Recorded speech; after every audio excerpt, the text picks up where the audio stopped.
Samuel heard God before he knew the voice. Samuel heard his name in the dark and ran to the wrong room. "Here I am, for you called me," he said to Eli. But Eli had not called. The voice came again.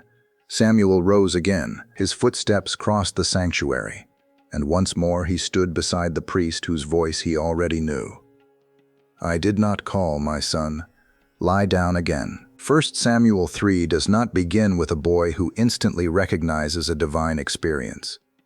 Samuel truly hears, responds sincerely, and misunderstands the source. He has lived near the ark, served in the house of the Lord, worn the linen ephod, and grown under Eli's care. Yet when God speaks his name, familiarity guides him toward the human voice he has learned to trust. The passage does not shame that mistake. The Lord calls again. Only later does Eli understand what is happening and teach Samuel how to answer. Even then, recognizing the speaker is not the end of the story. The first message Samuel consciously receives is not reassurance about his future. It is judgment against Eli's house. By morning, the boy who kept running to Eli in the night must stand before Eli and tell him everything. That movement gives the passage its weight.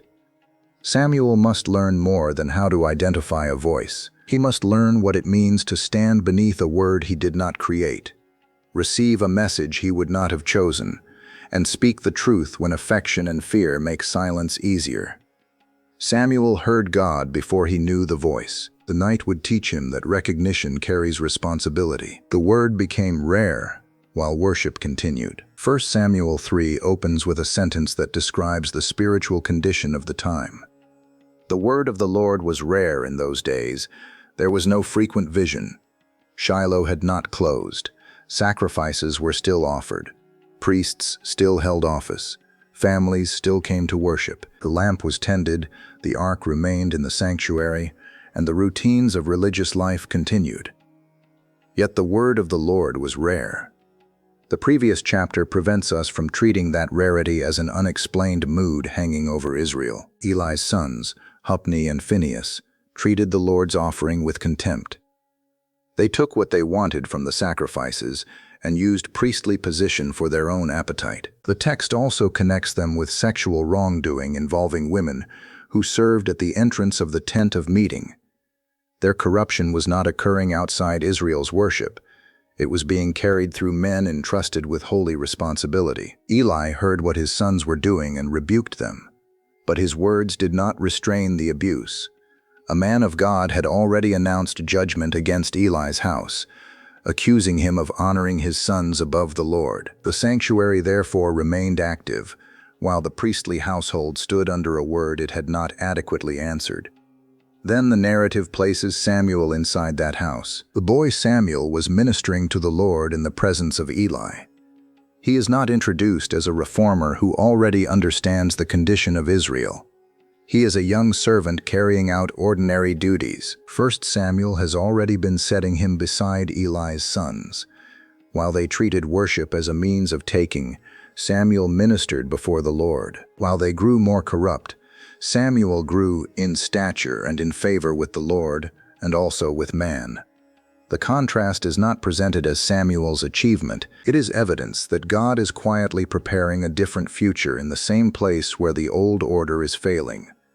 That future is not yet visible when the night begins. Eli's eyesight has grown dim. He is lying in his usual place. Samuel lies down in the temple of the Lord, where the ark of God is. Then the narrator adds a precise detail. The lamp of God had not yet gone out. The lamp was a real part of Israel's worship, tended through the night until morning. The sentence helps place the scene before dawn. We do not need to turn the lamp into a secret symbol in order to feel its literary force. The priest's sight is dim. Revelation is rare. Judgment hangs over his house. Still, the lamp burns. The ark remains, and God is about to speak. Human corruption has made the sanctuary unfaithful, but it has not made the Lord powerless. The failure of Eli's household will have consequences, yet it cannot prevent God from raising another servant. The passage does not protect the institution from exposure. God's first message to Samuel will expose it. Nor does the story suggest that Samuel is called because everything around him has become spiritually healthy. He is called while the house is compromised, and before the people inside it understand that a transition has begun. The word was rare, but God had not lost his voice. The lamp had not gone out. And a boy who did not yet recognize the speaker was close enough to hear his name. Samuel's first response was willing and wrong. The Lord called, "Samuel." Samuel answered, "Here I am," and ran to Eli. His response is immediate. He does not ignore the sound or hesitate to serve. Yet the speed of his response does not make his interpretation correct. He heard truly. He understood wrongly. 1 Samuel explains, "Now Samuel did not yet know the Lord, and the word of the Lord had not yet been revealed to him." This does not mean Samuel knew nothing about Israel's God. He had been dedicated to the Lord, ministered in the sanctuary, and grown there for years. The sentence points to a new kind of knowledge. Samuel had not yet received and recognized the word of the Lord in the prophetic way that would define his calling. He knew Eli's voice because Eli had shaped his daily life. He did not yet know this voice. That distinction matters because spiritual familiarity can create confidence without recognition. A person may know worship language, biblical stories, church routines, trusted teachers, and the habits of a religious community. Those things can be genuine gifts. They can also become the only categories through which a person interprets what is happening. Samuel does what makes sense to him. He hears his name and goes to the authority whose voice he already knows. Eli says, "I did not call. Lie down again." The Lord calls a second time. Samuel rises and goes back. Again Eli sends him to lie down.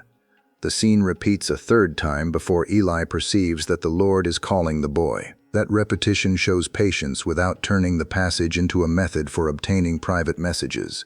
Samuel is not searching for a supernatural experience. He is not forcing silence to produce a voice. God initiates the call, and Samuel's misunderstanding is corrected within the story God is directing. His mistake should make us cautious about certainty. Sincerity alone does not establish the source of an impression. Strong emotion, repetition, urgency, or personal relevance do not automatically turn a thought into divine speech. Samuel's first interpretation was reasonable and still wrong. But the passage is not mainly teaching suspicion. It is showing formation. Samuel is willing to be corrected. Each time Eli says he did not call, Samuel returns to his place. He does not insist that Eli must have forgotten. He does not defend the conclusion he formed in the dark. His readiness to serve includes a readiness to revise his understanding. The physical movement carries the lesson. A voice, a quick answer, footsteps through the sanctuary, a doorway, correction, the walk back. Nothing spectacular happens in those repeated journeys. Yet discernment is taking shape through them. Samuel is learning that genuine responsiveness and accurate recognition are not identical. A willing heart still needs truth about the speaker. By the third visit, Eli understands. The older priest can no longer receive the word as he once did, but he can recognize that the Lord is addressing someone else. He tells Samuel, "Go, lie down, and if he calls you, you shall say, 'Speak, Lord, for your servant hears.'" Eli does not tell Samuel to create the moment. He sends him back to the same place and gives him a posture, not a technique. If the Lord calls, answer as a servant. Samuel returns to the dark with no message yet in his hands. He knows only that the familiar voice was not Eli's, and that the next response must be given to the Lord. Eli helped Samuel hear beyond Eli. Eli's role in the scene is painful and important. He recognizes the call before Samuel does, although the call is not coming to him. The priest is old, his sight is failing, his sons have corrupted their office, his house has already received a warning of judgment. Now the boy who serves near him is being addressed by God during the night. A transfer of prophetic responsibility is beginning before either man has seen its full shape. Yet Eli does not try to pull the experience back toward himself. He does not tell Samuel to ask the Lord to speak through the priest. He does not claim the right to stand between Samuel and the message. He teaches the boy how to answer, then sends him away from Eli's room and back to the place where God has called him. In that moment, a flawed leader gives faithful direction. Scripture does not use this act to erase Eli's failures.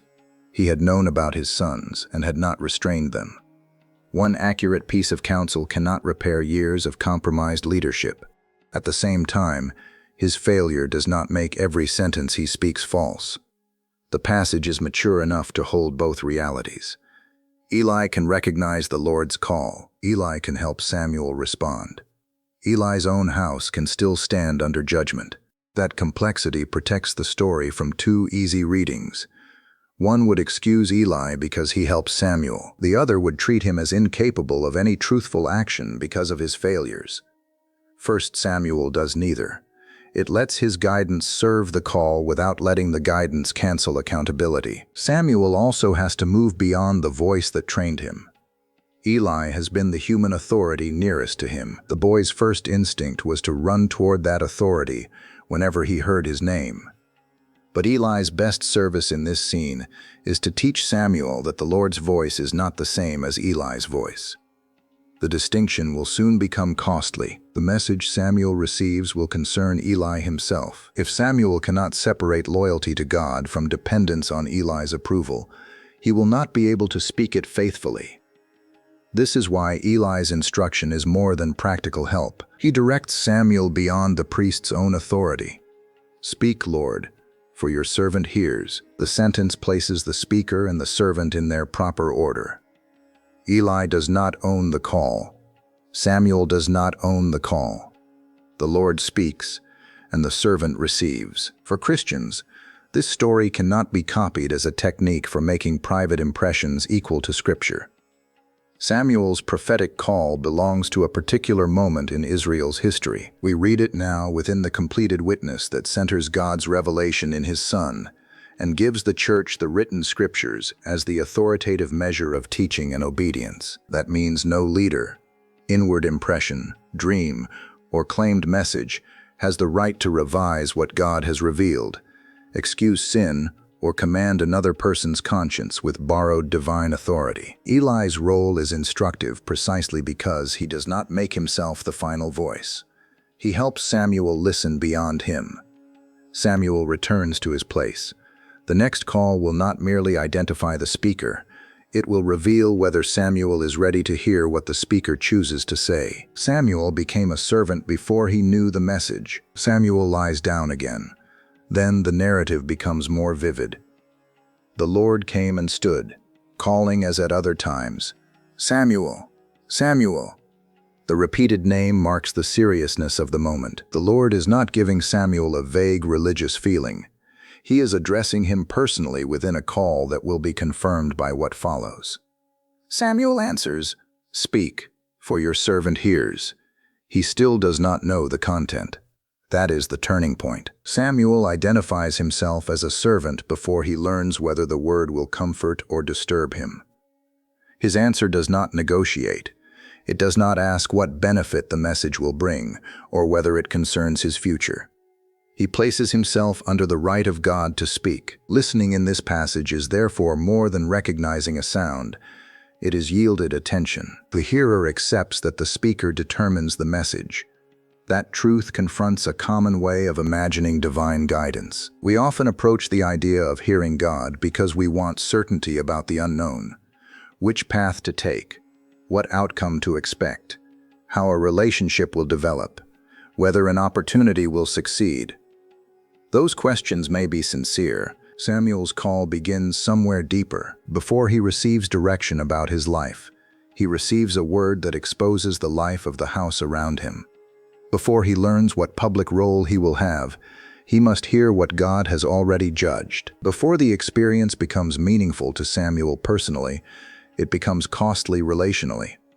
The Lord tells him that he is about to do something in Israel that will make the ears of everyone who hears it tingle. Everything previously spoken against Eli's house will be fulfilled. Eli knew about the iniquity of his sons, and he did not restrain them. The judgment will not be turned aside through sacrifice or offering. This is not the beginning Samuel would have chosen for a prophetic life. The message concerns the man who has raised him in the sanctuary. It concerns the household that has provided his daily structure. It confirms that the priestly future nearest to Samuel is closing under divine judgment. God does not begin by telling Samuel how important he will become. The revelation does not flatter the hearer. It gives him a burden. The content also explains the earlier rarity of the word, without suggesting that God had become morally absent. The Lord had seen the contempt surrounding worship. He had warned Eli's house. Delay had not become approval. Continuing in office had not become vindication. The focus falls especially on what Eli knew. His sons were responsible for their own evil. But Eli's authority created a further responsibility. He rebuked them verbally, and still allowed the corruption attached to their office to continue. Words that do not restrain known abuse can become part of the structure that protects it. Samuel must receive that truth while still under Eli's roof. The message cannot be moved into an abstract sermon about leaders somewhere else. It has a house, a history, and a listener who will be present when morning comes. The call has now become unmistakable. So has the cost. Morning tested what Samuel had heard. Samuel lay until morning. The passage does not tell us whether he slept. It tells us that he was afraid to tell the vision to Eli. That detail keeps the story human. Samuel has recognized the Lord. He has received a clear word. Neither experience removes fear. Knowledge of the source does not make the conversation easy. Morning arrives without waiting for Samuel to feel ready. He opens the doors of the house of the Lord. The task may have belonged to his ordinary service, but after the night it carries new weight. Samuel opens the sanctuary, while holding a word that closes the future Eli's house had assumed would continue. The same hands that perform a familiar morning duty now carry an unfamiliar responsibility. No crowd gathers to announce a new prophet. Samuel does not call Israel together. He opens the doors and appears reluctant to begin the conversation. Then Eli calls him, "Samuel, my son." Samuel answers, "Here I am." Those words have followed him through the passage. In the night, they sent him running toward the wrong speaker. In the morning, they place him before the right listener. Eli asks what the Lord said and warns Samuel not to hide anything. Samuel tells him everything and hides nothing. That sentence completes what the night began. The call was not fulfilled merely because Samuel recognized God's voice. It moved toward fulfillment when the message passed through Samuel's fear without being reduced for Eli's comfort. The temptation to edit would have been understandable. Samuel could have spoken generally about accountability. He could have softened the permanence of the judgment. He could have delayed, hoping someone older would say it first. He could have protected the relationship by hiding the part most likely to wound it. Instead, he tells everything. This is not permission for believers to announce severe judgments based on private impressions. Samuel's word belongs to a prophetic call, agrees with the earlier judgment already delivered against Eli's house, and is later confirmed by God. Ordinary Christian faithfulness requires more humility, not less. Speaking from what Scripture actually says, distinguishing fact from interpretation, and refusing to wrap personal anger or suspicion in divine certainty. Yet Samuel's fear exposes a temptation that remains familiar. We may not deny truth outright. We may simply remove the part that threatens approval. Keep the principle, but avoid the name. Speak about mercy, but not accountability. Acknowledge the harm, but do not disturb the structure that allowed it. Samuel does not take that path. He speaks without recorded cruelty and without self-display. The text does not show him enjoying the judgment or using it to elevate himself over Eli. He delivers the message because it was given. Eli replies, "It is the Lord. Let him do what seems good to him." There is dignity in his recognition and tragedy in its timing. He submits verbally to the judgment, but the response cannot recover the years when restraint was required. Acceptance of consequence is not the same as earlier obedience. Samuel, meanwhile, has crossed the deepest threshold of the chapter. He was afraid. The doors opened. The whole vision was told. God established the word Samuel carried. 1 Samuel 3 does not end with Samuel claiming that he has heard God. It ends with God establishing him. Samuel grew, and the Lord was with him, and let none of his words fall to the ground. The boy's sincerity is not presented as the final proof of his calling. Neither are the repeated calls, Eli's recognition, or Samuel's emotional certainty. The Lord confirms the word over time. All Israel from Dan to Beersheba knew that Samuel was established as a prophet of the Lord. The geography widens from one dark room in Shiloh to the whole land, yet the text keeps the emphasis away from spiritual celebrity. Samuel is established as a prophet of the Lord. His authority is never independent.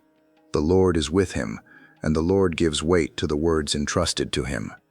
Then the chapter returns to Shiloh. The Lord appeared again at Shiloh, for the Lord revealed himself to Samuel at Shiloh by the word of the Lord. That sentence answers the condition announced at the beginning. The word had been rare. Now the Lord is revealing himself again. Samuel's growth does not come from mastering a private technique. He is formed through a progression only this passage can give. He hears before recognizing, receives help before understanding, answers as a servant before knowing the content, trembles before speaking, and then watches God establish the word beyond Samuel's own power to prove it. The story therefore gives discernment a shape more demanding than confidence in inward experience. The call begins with God. It is recognized within the covenant life of Israel. The message agrees with the warning already spoken against Eli's house. Samuel transmits it without concealment. God confirms him through the truth of what follows. For Christians, the passage directs us away from fascination with private voices and back toward the God who has made himself known. Hebrews opens by saying that God spoke long ago through the prophets and has spoken in these last days by his Son. Jesus Christ is not one inward message among many. He is the Son in whom God's revelation reaches its decisive center, and Scripture bears authoritative witness to him. The desire to hear God cannot be separated from the willingness to hear what he has already spoken. We may ask for guidance about choices while resisting clear truth about honesty, justice, mercy, sexual faithfulness, forgiveness, humility, or the protection of the vulnerable. We may search for an answer about the future because obedience in the present has become uncomfortable. Samuel's first conscious hearing did not remove uncertainty from his life. It placed him under truth. That is the deeper correction of the passage. Hearing God is not spiritual importance. It is accountable response. The chapter begins with a boy running toward a familiar human voice. It ends with Israel recognizing that the Lord has raised a prophet through whom his word can be heard again. Samuel grows. The Lord remains with him. The rare word returns to Shiloh. The doors opened after the voice was known. Samuel heard his name before he understood who was speaking. He answered quickly, walked to the wrong room, accepted correction, and returned to the dark. Eli helped him recognize that the call came from beyond Eli. Samuel then answered as a servant before he knew what the message would cost. The word he received was not about his importance. It was judgment against the house closest to him. By morning, Samuel was afraid. He opened the doors anyway. When Eli asked, Samuel hid nothing. 1 Samuel 3 does not teach us to treat every recurring thought as sacred, or every inward impression as revelation. It shows a servant whose hearing is tested by truth, fear, faithful speech, and the confirming work of God. Before Israel knew Samuel as a prophet, Samuel had to learn that recognizing the speaker was only the beginning. The real question waited for daylight. Would he carry the message intact when the person he loved stood in front of him? The lamp burned toward morning. The old priest called the boy once more. Samuel opened the doors, and the word that had been rare began to be heard again.